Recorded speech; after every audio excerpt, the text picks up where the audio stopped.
Muito bem. Tenta passar aqui. Eu acho que deu certo, né? Boa noite. Boa noite. Então, que bom estarmos aqui reunidos hoje, nesta noite. Vamos pedir a graça do Espírito Santo por este momento, para que estejamos sempre juntos na presença de Deus. Em nome do Pai, do Filho e do Espírito Santo. Pedindo então a graça de Deus por este momento, façamos a nossa oração inicial. Está primeiro João.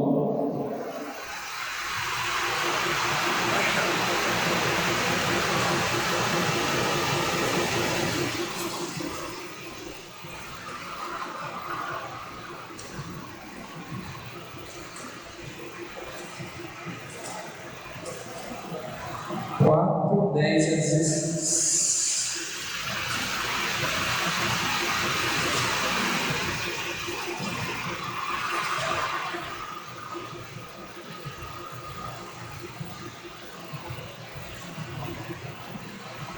Nisto consiste o amor. Não fomos nós que amamos a Deus, mas Ele nos amou e enviou seu Filho para expiar nossos pecados. Queridos, se Deus nos amou tanto, também nós devemos amar-nos uns aos outros. Ninguém jamais viu a Deus. Se nos amarmos uns aos outros, Deus permanece em nós e o amor de Deus está consumado em nós. Reconhecemos que está conosco e nós com Ele, porque nos fez participar do seu Espírito. Nós o contemplamos e testemunhamos que o Pai enviou seu Filho como Salvador do mundo. Palavra do Senhor, graças a Deus.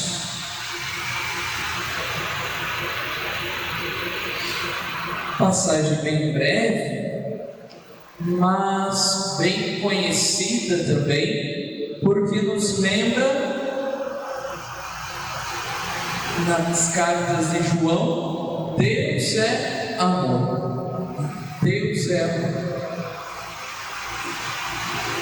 E o tema de hoje, do nosso 11º encontro, é: creio em Jesus Cristo. Creio em Jesus Cristo. Então vai ficar vários encontros agora falando de Jesus, graças a Deus, né? Então, primeiro falamos quem é esse Jesus, que é Senhor, que é Deus, que é um homem, que viveu glorioso, enfim, vários títulos desse Jesus que refletiam a essência da sua missão. Jesus Cristo, ou seja, Jesus significa Deus salva e Cristo ungido. Então, é este ungido de Deus para nos salvar.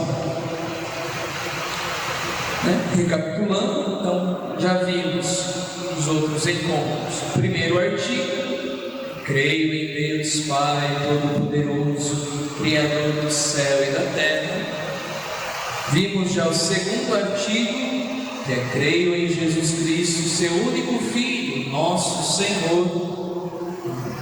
Já vimos isso, vimos então esta pergunta: e vós, quem dizeis que eu sou? Quem é esse Jesus para cada um de nós? É um Filho único de Deus. E hoje, no terceiro artigo, nós temos: Jesus Cristo foi concebido pelo poder do Espírito Santo e nasceu da Virgem Maria. Hoje, então, vamos ficar com o mistério da encarnação. Mistério da encarnação. Especificamente em Jesus. No próximo encontro, na próxima quinta-feira, depois do Corpus Christi, falaremos de maneira específica sobre a Virgem Maria, como né, que nós podemos falar dela, e só falamos dela a partir de Jesus. Essa é a nossa base, né? Tudo que nós falamos de Maria, nós falamos a partir de Jesus. Então, se nós falamos que ela é mãe de Deus, é porque ela é mãe de Jesus, e Jesus é Deus. Então, tudo que nós falamos de Maria, nós falamos a partir de Jesus, a partir do próprio Deus. Esse é o princípio básico da Mariologia, como a gente vai ver no próximo encontro. Mas hoje vamos ficar com a encarnação de Jesus, né? Então nós cremos que Jesus foi concebido pelo poder do Espírito Santo e nasceu da Virgem Maria. Agora fica aquela pergunta: Jesus, esse menino Jesus, é homem ou Deus? Ele é homem ou ele é Deus? Ele é um ou é outro? Ou é os dois? Ou é um às vezes e é outro de vez em quando? Por exemplo, Deus pode sofrer? Jesus Cristo na cruz, ele sofreu? Mas ele era homem ou era Deus? Será que Deus saiu dele naquele momento? Como é que ele explica, né, essas dúvidas, né? Que não é que você está lá lavando a tua louça e você se pergunta: nossa, será que Jesus sofreu, teve dor no dente, teve isso, teve aquilo, né? Então, são algumas dúvidas que durante a história da igreja, no cristianismo, nós fomos percebendo e se perguntando realmente algumas dúvidas, né, desse mistério, desta encarnação, que é o mistério realmente da encarnação de Jesus Cristo, né? Por que é que o Verbo de Deus se encarnou? Aqui ficou um pouquinho cortado, mas eu leio para vocês. Com o creio, que a gente não reza na missa, que é aquele mais longo, Niceno Constantinopolitano, né? De Niceia de Constantinopla, nós rezamos dessa forma, né? Por nós, homens, e para nossa salvação, desceu dos céus e se encarnou pelo Espírito Santo no seio da Virgem Maria e se fez homem. Então, por que o Verbo de Deus se fez carne?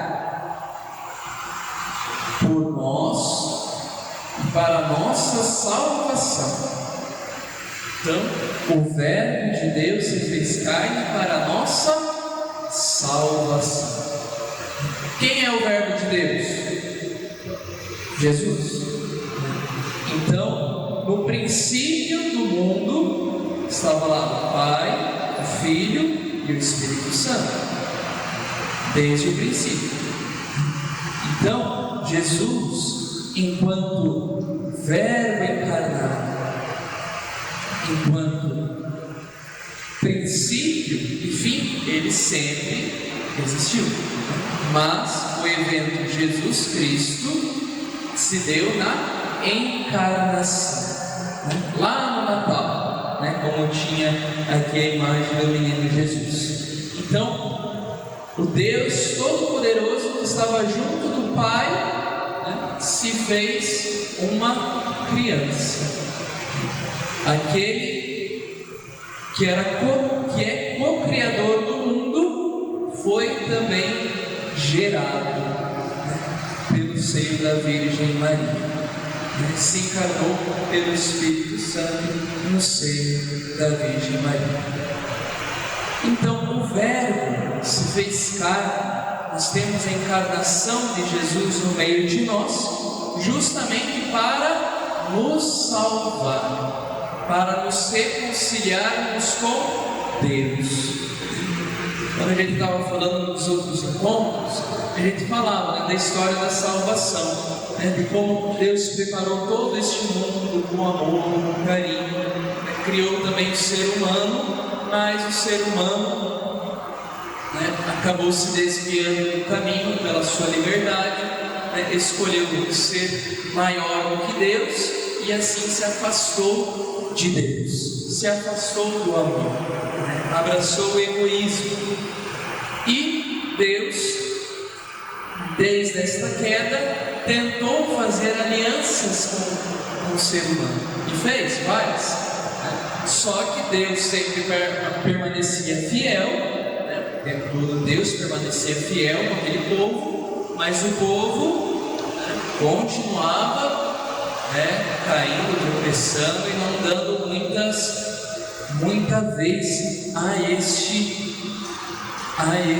Deus, a esse mistério de amor, tendo então que o próprio Filho de Deus se encarnar para nos resgatar, para que pelo seu sangue, com essa vítima perfeita, no sentido de ofertar a Deus também, né, vítima de expiação pelos nossos pecados.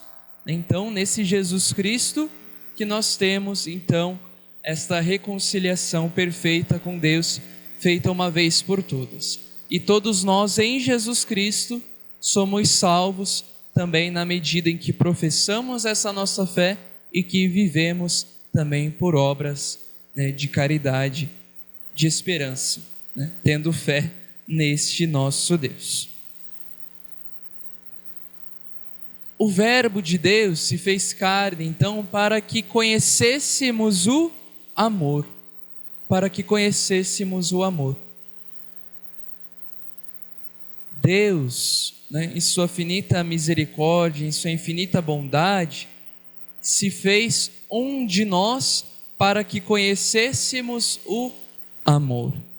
Para conhecêssemos este amor de Deus, né, que está a imagem da cruz, como prova deste amor. Então, Deus assume a nossa condição humana em Jesus Cristo para nos mostrarmos o verdadeiro e único amor. Mas Jesus também, o Verbo encarnado também, se faz realmente carne para ser o nosso modelo de santidade, para ser o nosso modelo de como ser realmente humano. E Jesus resumiu isso muito bem. Amai-vos uns aos outros como eu vos amei. Então Jesus nos deu o exemplo. Se lembram no lava-pés, né? Que Jesus fala: dei-vos o exemplo para que vós façais o mesmo. Então, o Verbo de Deus se encarnou no meio de nós para nos dar realmente o exemplo, para nos salvar primeiramente, mas mediante essa salvação Ele nos mostrou o amor. Também mediante este amor Ele nos mostrou o modelo de santidade, que consiste justamente nisso: amai-vos uns aos outros, assim como é o amor de Deus. Ele também assumiu a nossa condição para nos tornar participantes da natureza divina. Ou seja, para que por meio de Jesus Cristo nós também participássemos de Deus. É isso que nós chamamos também, principalmente, né, na teologia oriental, um pouco menos na nossa do Ocidente, mas também correta, que é o processo de deificação, ou seja, o processo do ser humano se tornar também Deus, não de ser Deus no sentido de todo poder e de condenar todo mundo e, enfim, de soberania, não, mas de se tornar também participante desta natureza divina, por meio do mistério da encarnação de Jesus, por meio do sacramento do batismo, quando nos tornamos filhos e filhas de Deus. Então, esses objetivos são lançados à medida que continuamos lentamente o processo de crescimento em Cristo e nos tornamos um com Ele.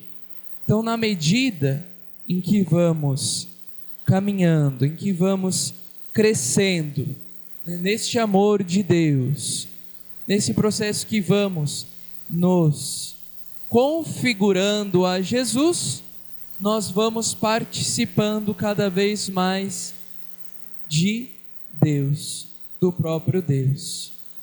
Então, é como se em Jesus Ele nos abrisse realmente as portas do coração de Deus, as portas do coração deste amor, as portas deste coração da santidade. E não à toa abriu as portas deste coração, mas o próprio coração de Jesus foi transpassado pela lança do soldado, da onde jorrou sangue e água. A água símbolo do batismo e o sangue símbolo da Eucaristia. Então, por meio do batismo e da Eucaristia, nós participamos também do coração de Deus, nos tornamos semelhantes a Ele. Diz a palavra de Deus na segunda carta de São Pedro: por elas, as virtudes de Cristo, nos foram dadas as preciosas e grandíssimas promessas, a fim de que assim vos tornasseis participantes da natureza divina. Ou seja, não é que a igreja inventou isso, ou que o seminarista está aqui inventando, não. Está na palavra de Deus, lá na segunda carta de São Pedro, capítulo 1, versículo 4. A fim de que nos tornássemos participantes dessa natureza divina. Ou seja, é possível participar dessa natureza divina. É possível, mediante os sacramentos, mediante uma vida de fé em Jesus Cristo, na sua igreja. Então nós temos aqui esse mistério da encarnação. Está aí o anúncio do anjo à Virgem Maria, onde nós celebramos realmente este mistério da encarnação. Como pode Deus, se tornar tão pequeno, se tornar um homem, um ser humano? Como pôde tamanho mistério para nos mostrar este amor? Como o próprio nome diz, ainda é um mistério, a gente não vai conseguir explicar tudo. Foi assim, foi desse jeito. Não, nós conseguimos decifrar alguns elementos para alimentar a nossa fé, mas ainda muitos deles permanecem ocultos, como assim deve ser, porque para explicar Deus, só Deus mesmo, né?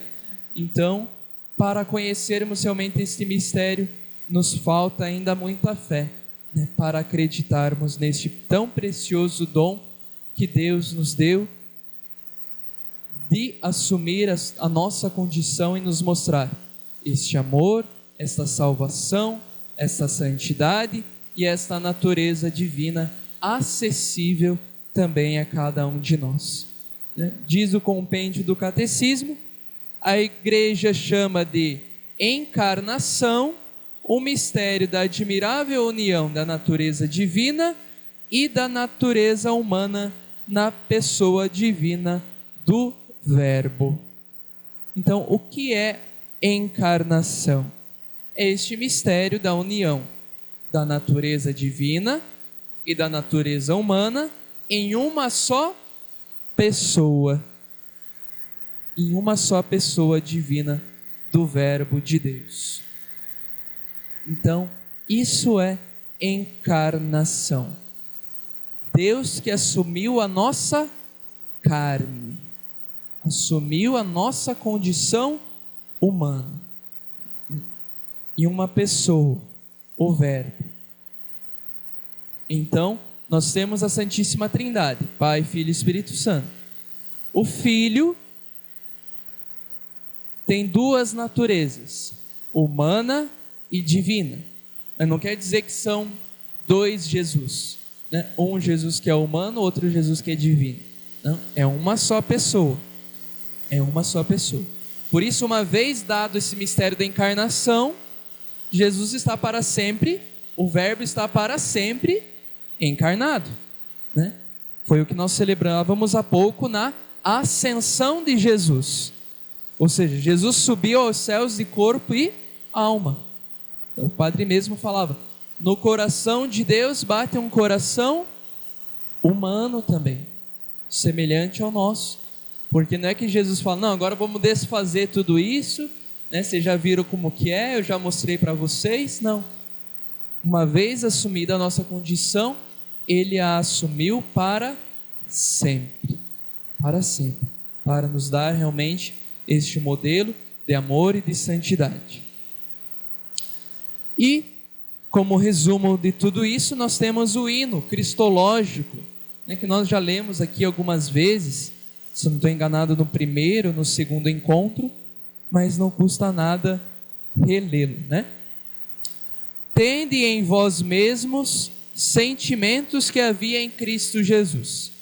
Ele era de condição divina, não se valeu da sua igualdade com Deus, mas esvaziou-se a si mesmo, assumindo a condição de servo, tornou-se semelhante aos homens. Aparecendo como homem, humilhou-se ainda mais, obedecendo até a morte e morte de cruz. Então, o Cristo, o Verbo, existindo em condição divina, não fez o ser igual a Deus uma usurpação, mas esvaziou-se a si mesmo para assumir também a nossa condição. Que é aquela velha história, né, do tipo, Jesus é Deus, e por que num piscar de olhos ele não fala, olha gente, eu sou Deus, acredita em mim, pronto, acabou, né? Como aquela velha história, quando Jesus está no alto da cruz e os soldados e os sumos sacerdotes gritam, né? Se és verdadeiramente Deus, né, desce da cruz. E eu sempre falava, e às vezes ainda falo, né? Desce Jesus, desce, vai, desce e mostra para eles realmente quem que você é. Né? Mas não, ele se humilhou e se fez obediente até a morte na cruz, né? Então, a comunidade cristã no início sempre teve muito presente esta condição de Jesus, né? Filho de Deus, mas que se esvaziou e assumiu a nossa condição humana. Então, o nascimento do Filho de Deus tornou-se o centro da história da humanidade, revelando como Deus amou o mundo. A união de Deus com a criatura na encarnação é verdadeiro esvaziamento, né? Em grego, que nós chamamos kenosis. Kenosis é esse esvaziamento. Deus Todo-Poderoso se fez tão pequeno, tão pobre, que os pais dele, Maria e José, nem tinham onde fazer com que o menino nascesse, né? No Natal procuravam lá um lugar para, né, para ficarem, e todas as portas estavam fechadas. Imagine, Deus Todo-Poderoso teve as portas fechadas na cara. Imagine só. Então, esse é o esvaziamento de Deus. Kenosis. Cristo tinha a condição divina, esvaziou-se a si mesmo e assumiu a condição de servo, tomando a semelhança humana. Cristo assumiu a condição de servo, sem a mancha do pecado, engrandecendo o humano sem diminuir o divino. Na união do divino com o humano, o Verbo tornou-se acessível. O invisível se fez visível. O intocável é possível tocar. O intemporal entrou no tempo. O Filho de Deus se tornou filho humano também. Então, é realmente um mistério. Aquele que era invisível se tornou visível. Aquele que era intocável se tornou tocável. Aquele que era filho de Deus se tornou também Filho humano, nascido da Virgem Maria. Pelo mistério da encarnação, Jesus conduz a luz da fé à humanidade que caminhava nas trevas e elevou a dignidade de filhos e filhas dos escravos do pecado, fazendo-os renascer das águas do batismo. Então, pelo mistério da encarnação, Jesus conduziu a luz da fé à humanidade que caminhava nas trevas. Mistério da encarnação se fez para a nossa salvação, como nós já havíamos dito. E mais uma vez, verdadeiro Deus e verdadeiro homem. Hoje nós temos isso bem claro.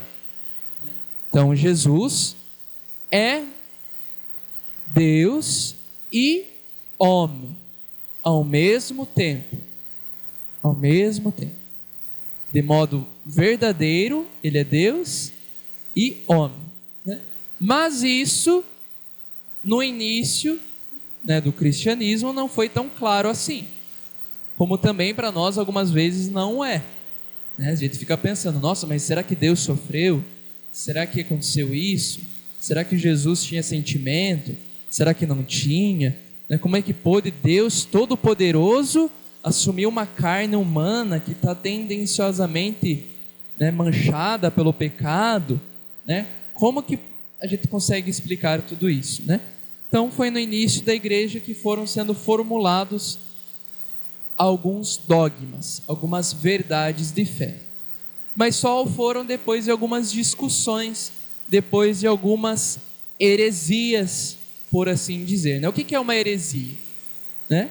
É uma teoria contrária àquela aceita pelo grupo. As verdades estabelecidas pela igreja. Do tipo, todo mundo aqui fala Jesus Cristo é Deus e homem. E alguém fala, não, ele só foi homem, ele não foi Deus. Ele foi um homem muito bom, mas ele não foi Deus. Então isso é uma heresia.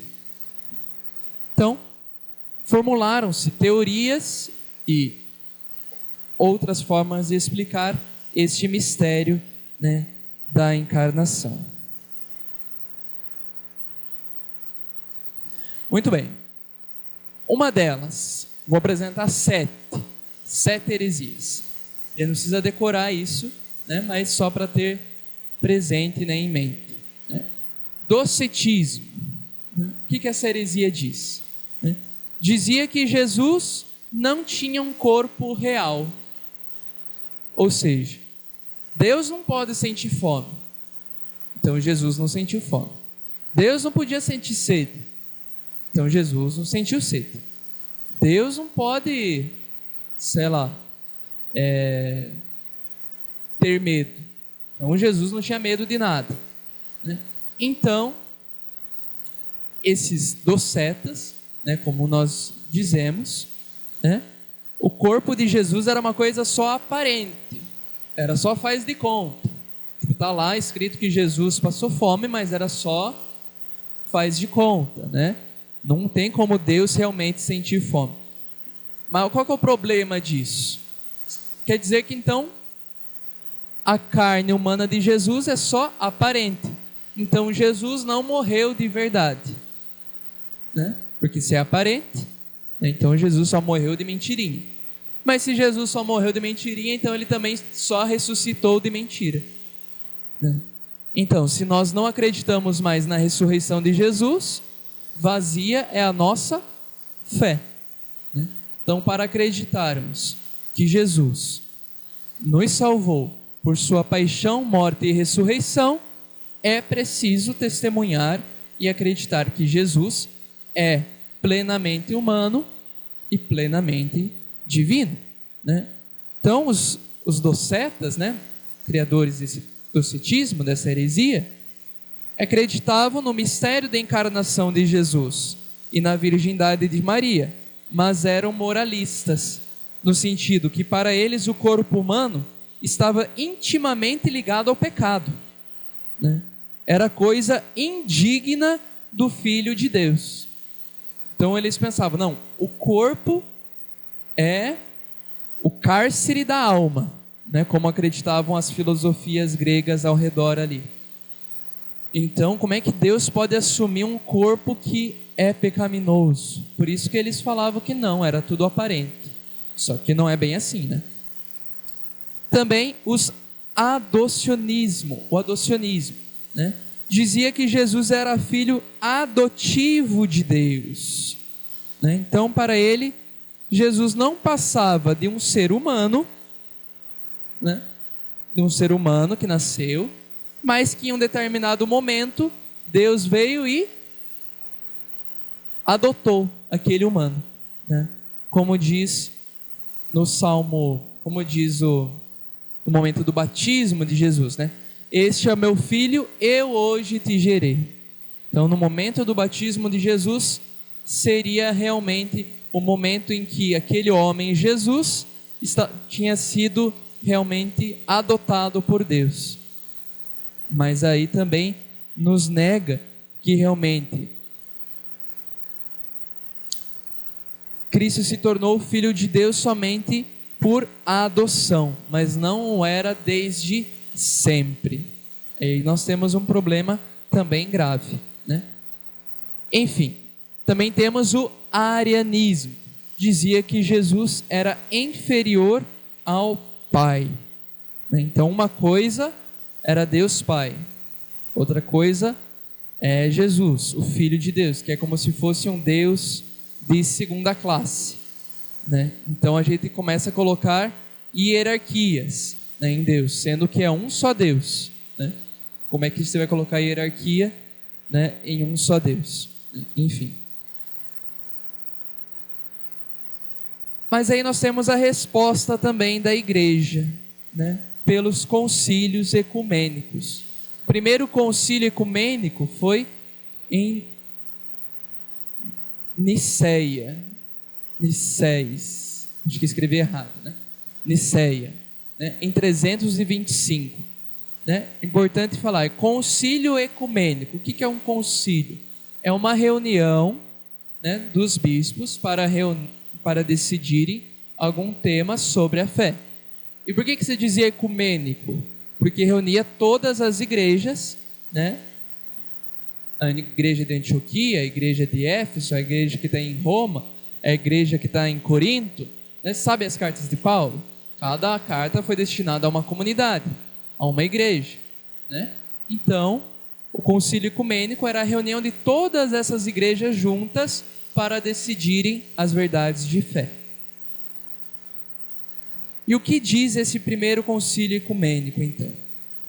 O Filho de Deus é verdadeiramente Deus, nascido de Deus Pai, antes de todos os séculos, e é eterno, como Deus Pai.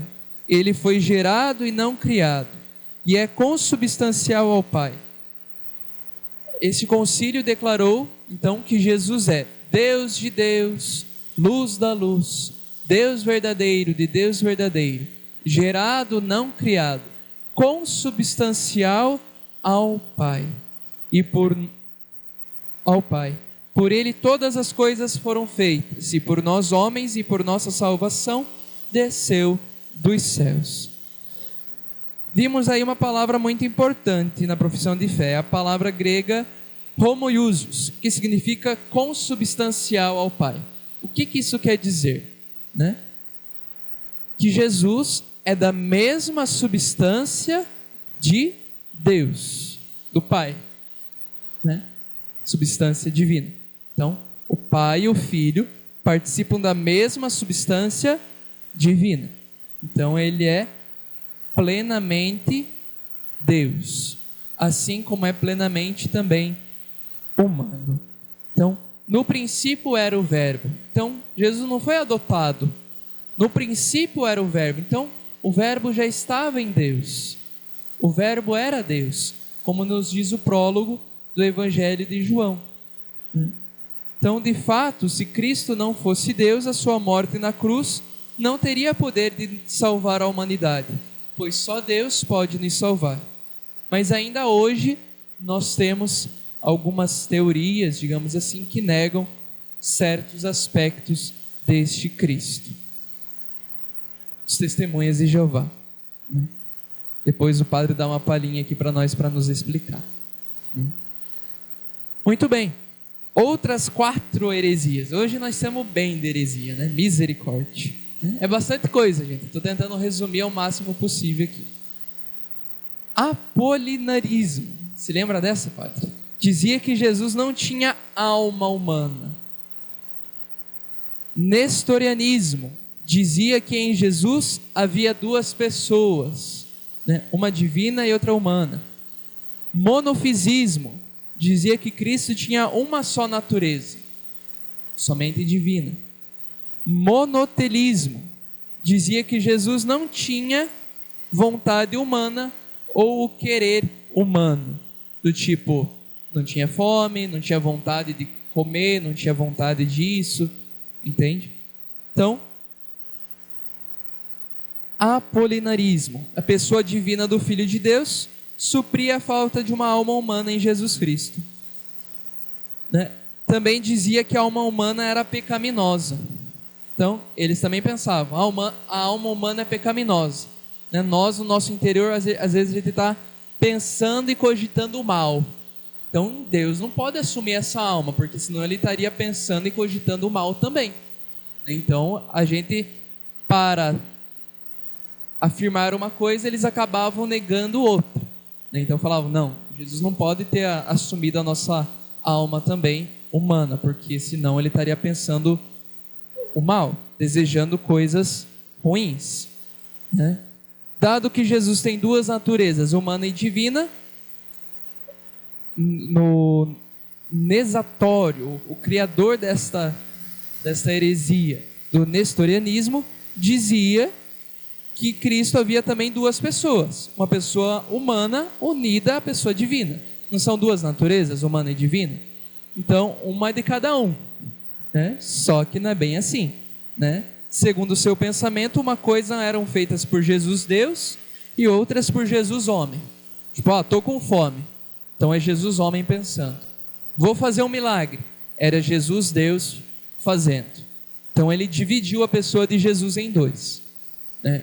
Obviamente, isso foi negado, né? Monofisismo. Negava o valor e a autenticidade dos atos humanos de Jesus Cristo. Aquela passagem que diz, Jesus Cristo chorou. Nossa, Deus pode chorar? Não. Então eles negavam, né, essa natureza humana, né, de Jesus. Ou essa natureza divina.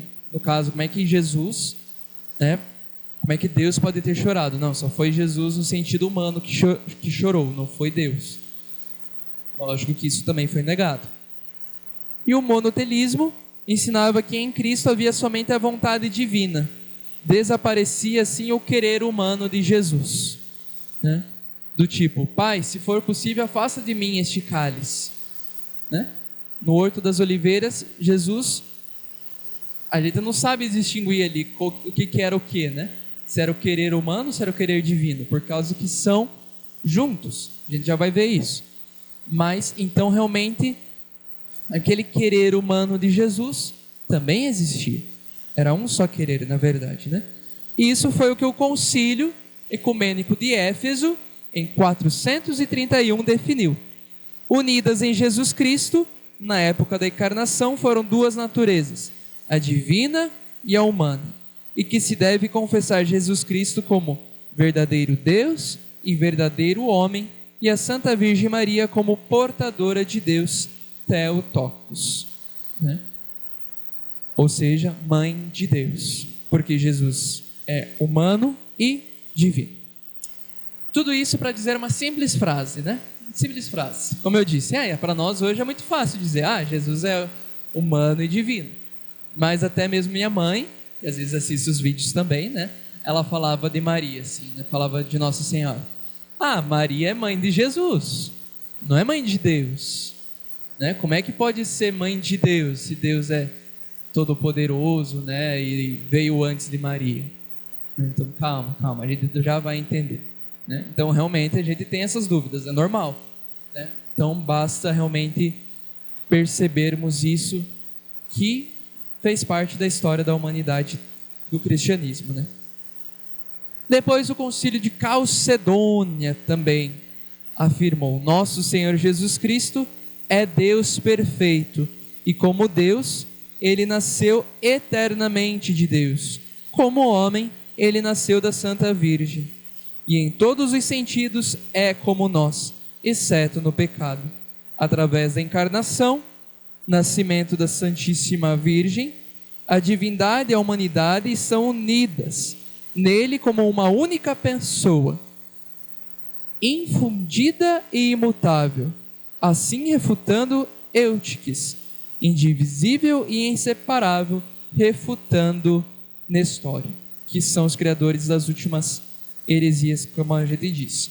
Então, na pessoa de Jesus, duas naturezas, humana e divina, estão infundidas e são imutáveis, ou seja, estão intimamente ligadas, mas cada uma é uma, mas sem separação, né? É difícil, por isso que eu dou uma olhadinha aqui pro padre de vez em quando, só para ver se ele faz tipo um não assim, que daí vai que eu que estou fazendo heresia, daí eu vou para a fogueira aí na frente da praça aí, né? Era desse jeito, gente, misericórdia. E também indivisível e inseparável, ou seja, não tem como dividir, não tem como separar. São distintas, mas não dá para separar. Por isso que permanece então o mistério da encarnação. E nos basta apenas dizer, né? Jesus Cristo é verdadeiro Deus e verdadeiro homem. Em resumo, diz o catecismo: de igual modo, a Igreja confessou no Sexto Concílio Ecumênico que Cristo possui duas vontades e duas operações naturais, divinas e humanas, não opostas, mas cooperantes, de maneira que o Verbo feito carne quis humanamente, em obediência ao Pai, tudo quanto decidiu divinamente com o Pai e o Espírito Santo para a nossa salvação. Está aí. Eu acho que esse número a gente precisa decorar, né? É o número 475. Ler e reler e meditar várias vezes, que dá um bom resumo, né? A vontade humana de Cristo segue a sua vontade divina, sem fazer resistência nem oposição em relação a ela, antes estando subordinada a essa vontade onipotente. Então, uma está correlacionada à outra, a essas vontades, né? Então, Jesus, com a sua vontade divina, quis, né, fazer esta vontade humana para cooperar nessa obediência ao Pai, já pressuposta, né, com também o Espírito Santo. Então, realmente essa, né, enfim, não tem como dizer mais, né? Nos esgotam as palavras. Também diz documento do Concílio Vaticano II, Gaudium et Spes: porque pela sua encarnação, ele, o Filho de Deus, uniu-se de certo modo a cada homem, trabalhou com mãos humanas, pensou com uma inteligência humana, agiu com uma vontade humana, amou com um coração humano. Nascido da Virgem Maria, tornou-se verdadeiramente um de nós, semelhante a nós em tudo, exceto no pecado. E isso é muito importante, gente, porque se nós não acreditamos que Jesus Cristo, Filho de Deus, assumiu a nossa condição humana, a gente não pode nem rezar, a gente não pode nem pensar e sonhar com Deus, né? Porque senão nós afastamos a realidade de Deus da nossa, do tipo, é impossível seguir Deus, porque Deus pede para sermos perfeitos, mas a perfeição que Deus pede é o amor, e o amor é possível ser alcançado quando nos configuramos a Jesus, que falou: amai-vos uns aos outros como eu vos amei, dei-vos o exemplo para que façais o mesmo. Então, aquele Jesus que trabalhou com mãos humanas, que sentiu com sentimento humano com vontade humana, amou com coração humano, também nós temos um coração humano. E por que nós não amamos com coração humano? Por que nós não trabalhamos com um trabalho realmente humano? Não, eu trabalho. Mas daí eu engano, daí eu roubo, daí eu tenho preguiça, daí eu minto. Isso não é plenamente humano, como foi Deus, como foi o Verbo de Deus em Jesus Cristo. Então, por isso que nós falamos, né? Jesus foi tão humano, que foi divino. É isso? Que é divino. Agora eu me perdi um pouquinho. Mas enfim, né? Que fique então este nosso resumo. Jesus Cristo, verdadeiro Deus e verdadeiro homem, se fez ser igual a cada um de nós, humano, exceto no pecado. E é por meio dele que nós alcançamos a salvação, e é por meio dele que nós sabemos o que é o amor, é por meio dele que nós conhecemos o Pai e o Espírito Santo, é por meio dele que nós podemos estar aqui hoje. Então, por meio dele também, que nós tenhamos uma boa noite, né? Não sei se o padre quer dar uma palhinha também, acho que não, né? Ele falou, acho que deu, né, gente? Maravilha. Então, que bom que vocês estiveram aqui presentes, pessoal aqui do presencial. Semana que vem nós não temos, por causa do Corpus Christi, daí é feriado, às vezes a pessoa gosta de viajar, ver uns parentes e tal. Enfim, também é bom dar uma pausa de vez em quando, faz bem. Dar uma respirada, né? Que tanta coisa bonita de Deus a gente vai aprendendo, que chega uma hora que a gente fica até zonzo, né, gente? A gente estuda teologia e fica meio doido, né? Nos diziam, né? A gente estuda filosofia, não estuda em filosofia, que senão você vai perder a fé, né? Na verdade, a gente perde meio que a fé estudando teologia, né? Porque não necessariamente, né, gente? Brincadeira. É uma piadinha, tá? Que a gente só faz nos corredores da academia. Porque a gente vai estudando tanto sobre Deus, que aquilo que a gente acreditava que era Deus, a gente pensa, nossa, mas Deus é isso, eu pensava que era aquilo. Então, é importante a gente ter essa clareza, né? Apesar de Deus se manter em alguns momentos um mistério. Mas um mistério encarnado no meio de nós, na pessoa de Jesus Cristo. Muito bem. Então, semana que vem nós não temos Escola da Fé, devido ao Corpus Christi. Nós temos então Corpus Christi aqui na Igreja Matriz, 8 horas da manhã. Depois a procissão indo até a Abaeté. Tá bom, gente? Obrigado, Deus abençoe. Uma boa noite a todos.